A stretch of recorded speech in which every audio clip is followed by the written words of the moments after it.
आज हम पढ़ेंगे diversity in the living world. Unit first है, इसका first chapter the living world. Biology class 11th, diversity in the living world, unit 1 and इसका first chapter the living world. इसको पढ़ने से पहले एक बेसिक नोट जो है, जो आपकी एनसीईआरटी पे लेफ्ट हैंड साइड एक साइंटिस्ट का इंट्रोडक्शन लिखा होता है, वो हम देख लेते हैं लिविंग वर्ल्ड को पढ़ने से पहले। दैट इज अर्नेस्ट मेयर जो है एक साइंटिस्ट थे, उन्हें डार्विन ऑफ 20th सेंचुरी भी बोला गया था।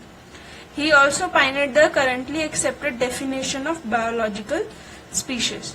ठीक है, सो बेसिकली अब हम स्टार्ट करते हैं हमारा chapter the living world. Living world को पढ़ने से पहले अगर हम देखें कि what is living and what is non living, अगर हम इसमें डिफरेंशिएट करें तो काफी लोगों ने अपनी अपनी एक थ्योरी बताई थी कि ये लिविंग होती है, ये नॉन लिविंग होती है। ठीक है, बेसिकली हर किसी ने बताया था अपना अपना एक थ्योरी, बट उसको जो है एक डिफरेंट लेवल पे जो है देखा गया। अगर हम देखें द लिविंग वर्ल्ड क्या है, अगर फर्स्ट देखें हम इस पे ऑल लिविंग ऑर्गेनिज्म ग्रो। ठीक है, तो ये क्या डेफिनेशन होती है लिविंग की या नॉन लिविंग की? Increase in mass and increase in number of individual are twin characteristic of growth. A multicellular organism grow by cell division. ठीक है, सो बेसिकली क्या है कि all living organism grow, we know that हम जो है हमारी ग्रोथ हो रही है, हम एक छोटे से लेके बड़े जो है बच्चे बन रहे हैं, एडल्ट में जो हमारी मोल्डिंग हो रही है, हम एडल्ट में कन्वर्ट हो रहे हैं, वो क्या है? ग्रोथ है एक तरीके से। तो क्या है ग्रोथ? क्या हो सकती है? इंक्रीज इन मास भी हो सकती है और increase in number of individuals हो सकते हैं, are twin characteristics of growth. Multicellular organism जो होते हैं, for example the human beings, multicellular organisms जो होते हैं वो भी बाय सेल डिवीजन ग्रो करते हैं। प्लांट्स में देखें अगर हम, प्लांट्स में जो है ग्रोथ जो होती है सेल डिवीजन होती है, मीन्स वो ग्रो कर रहे हैं continuously through out the life span. Means की उनकी जो है एक छोटे प्लांट से एक बड़े प्लांट तक की जो ग्रोथ हो रही है वो एक क्या है? कैरेक्टरिस्टिक है। मीन्स की ग्रोथ जो है क्या लिविंग ऑर्गेनिज्म का कैरेक्टरिस्टिक है। But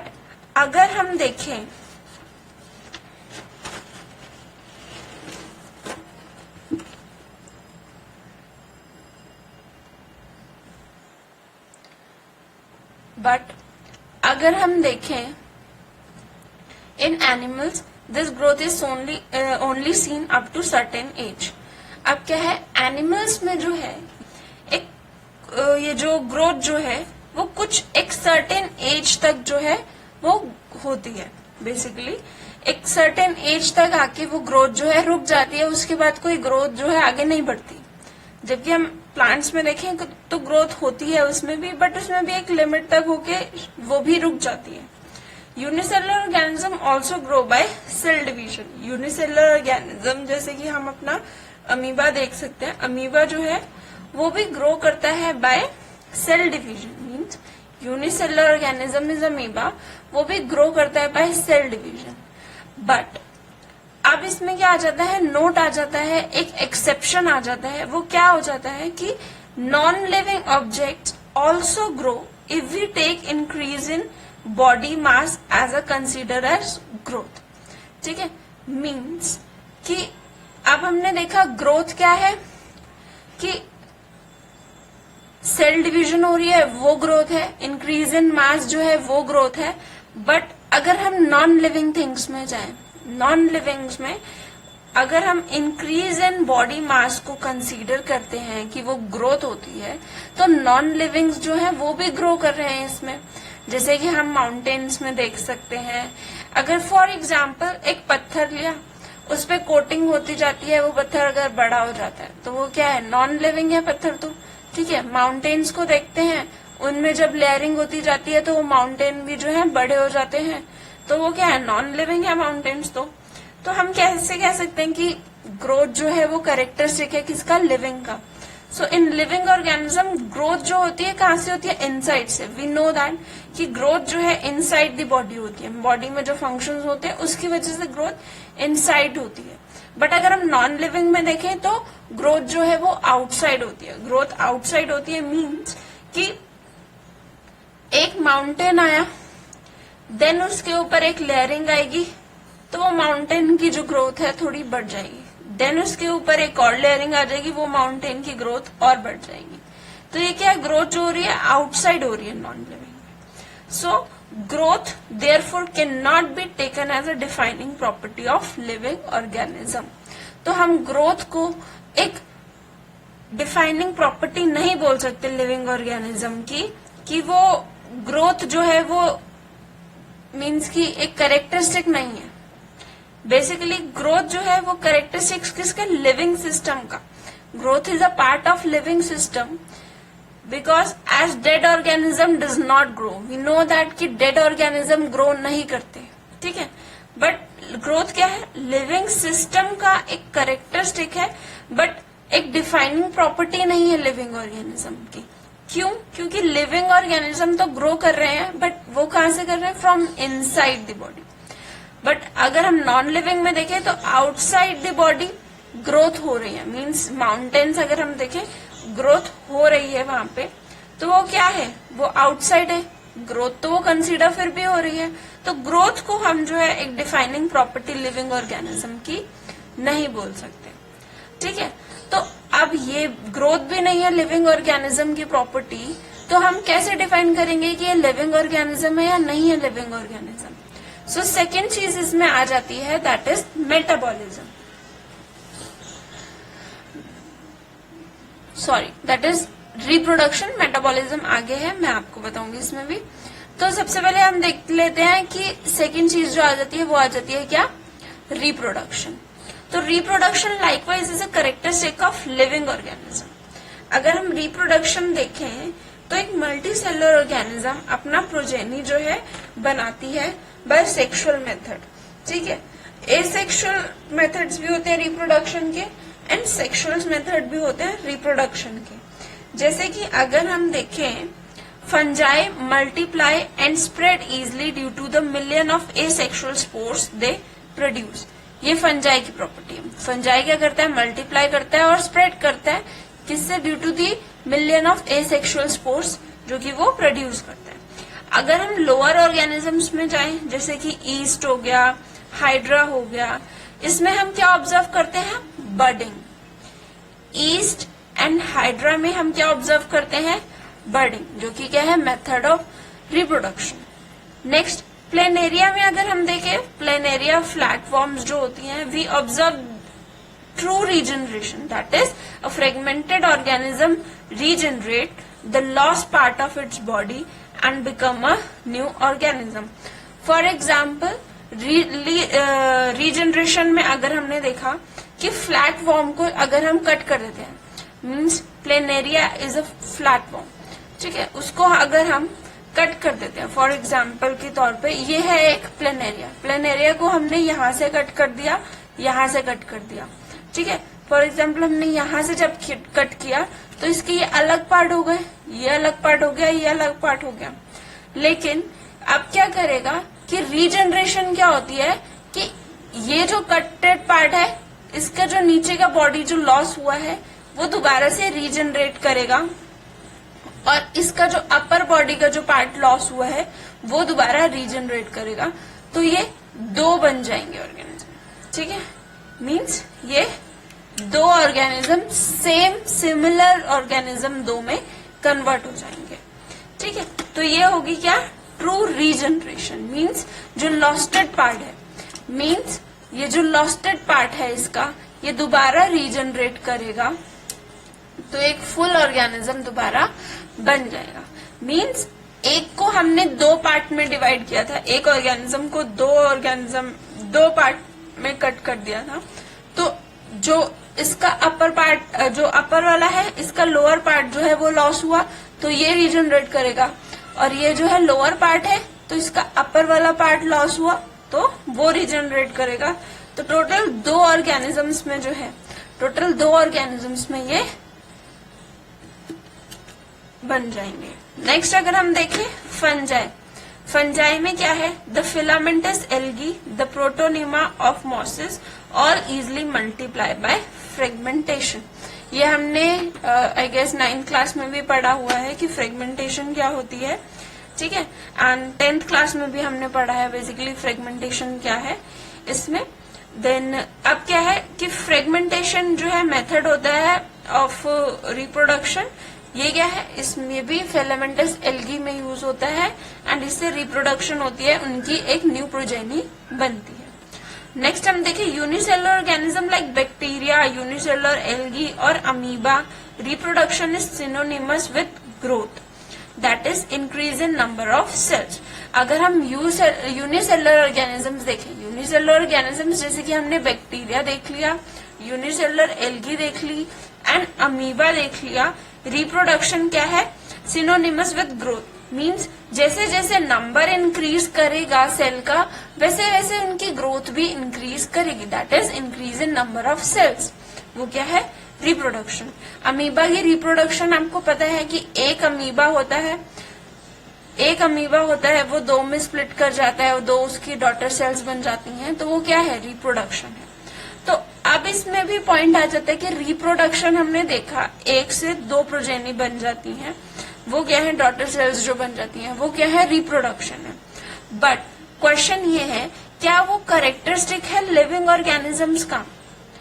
is it a characteristic of living organism? तो अगर हम देखें इसमें भी एक एक्सेप्शन आ जाता है, इसमें भी एक एक्सेप्शन आ जाता है, और एक्सेप्शन क्या कहता है कि there are many organisms which do not reproduce. अब हम कुछ ऑर्गेनिजम्स ऐसे भी देखते हैं जो कि रिप्रोड्यूस नहीं करते। कौन कौन से ऑर्गेनिजम्स हो गए? For example mule, sterile worker बीज, इनफर्टाइल ह्यूमन कपल्स जो होते हैं वो भी रिप्रोड्यूस नहीं करते, बट हैं तो वो लिविंग। म्यूल मीन्स कि हम खच्चर को देखते हैं तो वो क्या है, लिविंग है, बट वो रिप्रोड्यूस नहीं करता। स्टेराइल वर्कर बीज, जो हम बीज देखते हैं, मधुमक्खी, ये क्या है, ये स्टेराइल होती हैं, मीन्स कि ये रिप्रोड्यूस नहीं कर सकती, रिप्रोडक्शन नहीं कर सकती, बट है तो ये भी लिविंग। अब हम इनफर्टाइल कपल्स देखते हैं, कुछ कपल्स ऐसे होते हैं जिनमें फर्टिलिटी की उतनी एबिलिटी नहीं होती, उतनी फर्टिलिटी नहीं होती कि वो रिप्रोड्यूस कर सके, बट वो भी लिविंग होते हैं। तो हम कैसे कह देंगे कि रिप्रोडक्शन भी एक लिविंग का जो है कैरेक्टरिस्टिक है?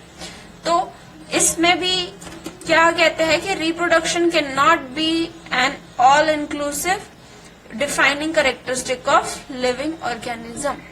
तो हमने देखा कि नॉन लिविंग जो है उसको तो हमने कंसीडर ही नहीं किया, बट लिविंग में अगर हम देखें कि लिविंग तो रिप्रोडक्शन कर रहा है, मीन्स वो तब तक कैरेक्टरिस्टिक हो रहा है। But what about the mule जो कि इनफर्टाइल होता है, स्टेराइल वर्कर बीज जो कि रिप्रोडक्शन नहीं कर पाती, एंड इनफर्टाइल ह्यूमन कपल्स जिनमें फर्टिलिटी नहीं होती वो रिप्रोडक्शन करें, बट है तो ये भी लिविंग्स। तो क्या कहता है कि reproduction can not be the characteristic of living organisms.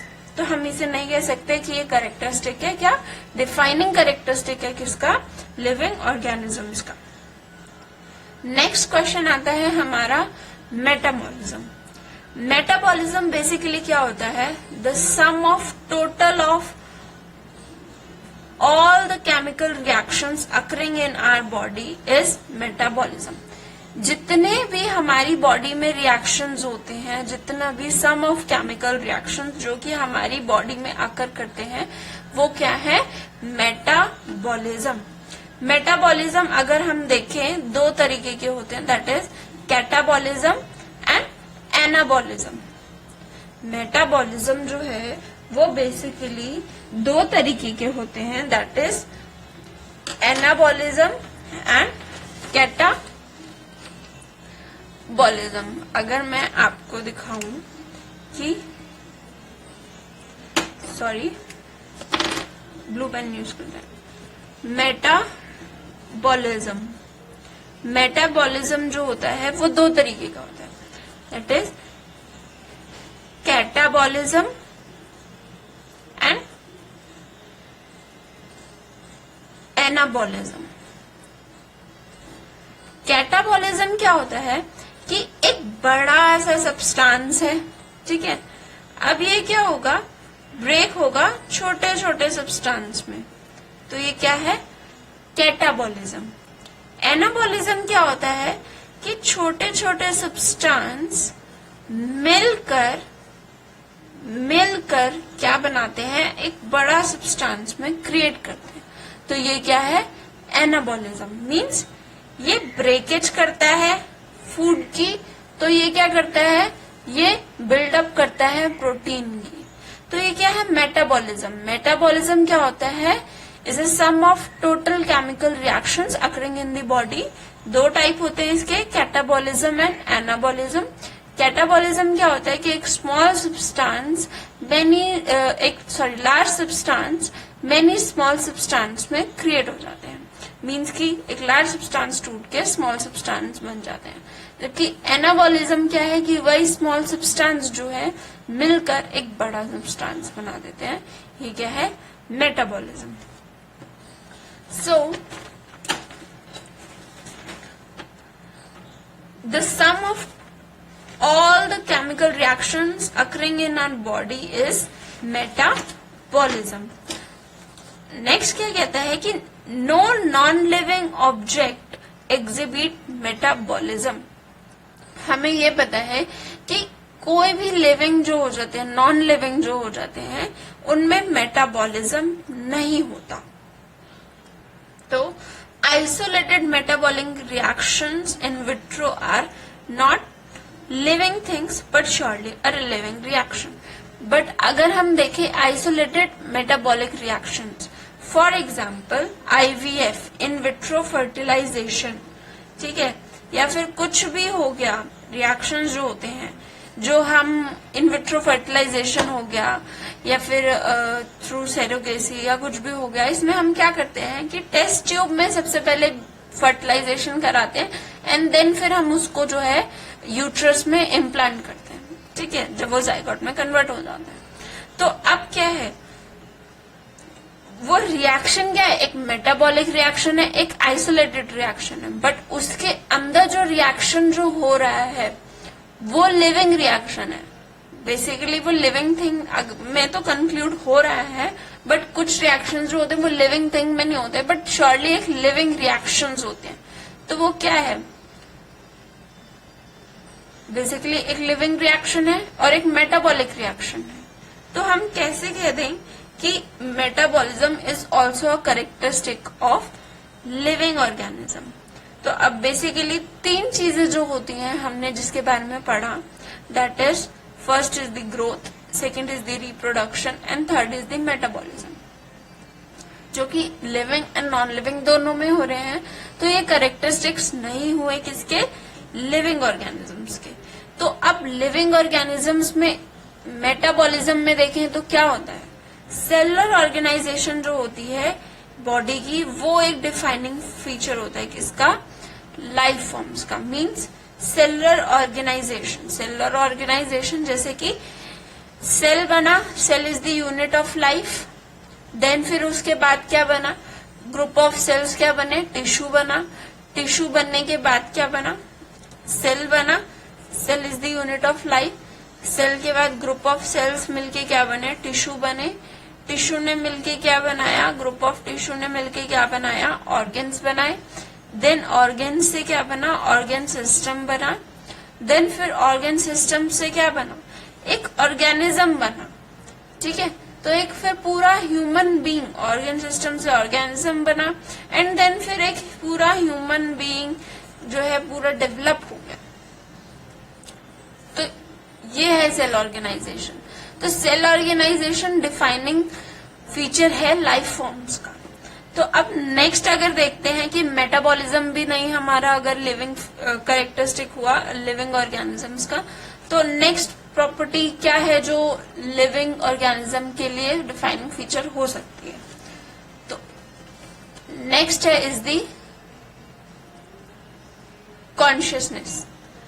Consciousness क्या कहती है कि all organisms from prokaryotes to most complex eukaryotes can sense and respond to environmental cues. Means कि जितने भी प्रोकैरियोट्स होते हैं एंड मोस्ट कॉम्प्लेक्स यूकैरियोट्स होते हैं वो सेंस कर सकते हैं एंड रिस्पॉन्ड कर सकते हैं एनवायरमेंटल क्यूज पे। फॉर एग्जाम्पल हम अपने आप को ही इंक्लूड कर लें, हम क्या कर सकते हैं, हम रिस्पॉन्ड कर सकते हैं। Photo period affect reproduction in seasonal breeders, both plants and animals. All organisms handle chemical entering their body. Photo period जो अफेक्ट करता है रिप्रोडक्शन का, जितने भी सीजनल ब्रीडर्स जो होते हैं जो हाइबरनेशन पे चले जाते हैं एंड देन फिर जब आते हैं तो ब्रीड करते हैं, ये सब है। तो ये क्या है, इनमें बहुत आ जाते हैं प्लांट्स एंड एनिमल्स। अब ये क्या करते हैं, ये सारे हैंडल करते हैं जितने भी केमिकल इनमें एंटर करते हैं उनकी बॉडी में। फॉर एग्जाम्पल हम अपने आप को देख लेते हैं। हम अपने आप को जब देखते हैं कि हम देखते हैं कि गर्मी आई, हमें पता है गर्मी आई है, समर सीजन हो गया, अब हमें क्या है, ठंडी चीजें हम खाते हैं, हम उस तरीके से, और कपड़े जो है हम थोड़े हल्के पहनना शुरू कर देते हैं। तो हम अपने आप को according to the season change कर रहे हैं। विंटर्स आती हैं, सर्दियां आती हैं, तो हम उसमें गर्म कपड़े पहनते हैं। तो वो क्या है, हम इन्वायरमेंट के अकॉर्डिंग अपने आप को चेंज कर रहे हैं। मीन्स कि हम इन्वायरमेंट के अकॉर्डिंग रिस्पॉन्स कर रहे हैं कि हमें कैसे रहना है फॉर अ लिविंग। तो human being is the only organism who aware of himself, that is self consciousness. तो अब कॉन्शियसनेस जो है नॉन लिविंग में नहीं होती। मीन्स ये प्रॉपर्टी नॉन लिविंग में तो अभी तक किसी में नहीं देखी। तो क्या है, consciousness therefore become the defining feature of living organisms. तो बेसिकली क्वेश्चन जो है नीट में इसी पे आ जाता है कि डिफाइनिंग फीचर जो है लिविंग ऑर्गेनिज्म का वो क्या है। डिफाइनिंग फीचर जो है लिविंग ऑर्गेनिज्म का वो क्या है। तो इसमें ऑप्शंस आ जाते हैं, दैट इज रिप्रोडक्शन, या फिर ग्रोथ, या फिर मेटाबॉलिज्म,